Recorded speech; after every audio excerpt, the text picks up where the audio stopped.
سابق صدر مصر انور سادات کے قتل کے بعد امریکہ کے ٹائم میگزین 1981 نے اس واقعے کے بارے میں خصوصی مضمون شائع کیا تھا۔ اس مضمون کا آغاز اس نے نپولین کے ایک کال سے کیا۔ نپولین نے اپنے آخری زمانے میں سوال کیا کہ تم جانتے ہو کہ دنیا کے بارے میں کیا چیز مجھے سب سے زیادہ تعجب میں ڈالتی ہے؟ اس کے بعد خود ہی اس نے جواب دیا، وہ چیز طاقت کی یہ بے بسی ہے کہ اس کے ذریعے کسی چیز کو حاصل نہیں کیا جا سکتا۔ بالآخر ہمیشہ یہ ہوتا ہے کہ دماغ تلوار کو فتح کر لیتا ہے۔ انور سادات نے مصر میں ہر قسم کی طاقت حاصل کر لی تھی، مگر 6 اکتوبر 1980 کو وہ عین اس وقت قتل کر دیا گیا جبکہ قاہرہ میں وہ اپنی تمام افواج کے ساتھ فتح سویز کی تقریب منا رہے تھے۔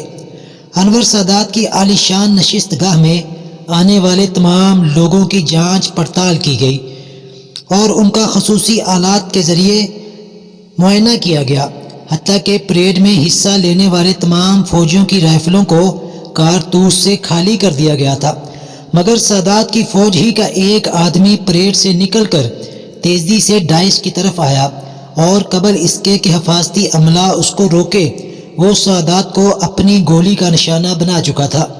یہ واقعہ تلوار کے اوپر دماغ کی فتح کا واقعہ تھا۔ انور سادات کے کچھ مخالفین نے یہ تصور پھیلایا کہ انور سادات مرتد ہو چکے ہیں اور شریعت اسلام کے مطابق مرتد شخص کو قتل کا مستحب ٹھہرانا ہے۔ یہ تصور فوج تک پہنچا۔ لیفٹیننٹ خالد استانبولی شدت کے ساتھ اس سے متاثر ہوا۔ اس نے اپنے چند ساتھیوں کی مدد سے خفیہ منصوبہ بنایا اور فتح کی پریڈ کے دن منصوبے کے مطابق سادات کو گولی مار کر قتل کر دیا۔ یہ ایک حقیقت ہے کہ ذہن تلوار سے زیادہ طاقتور ہے۔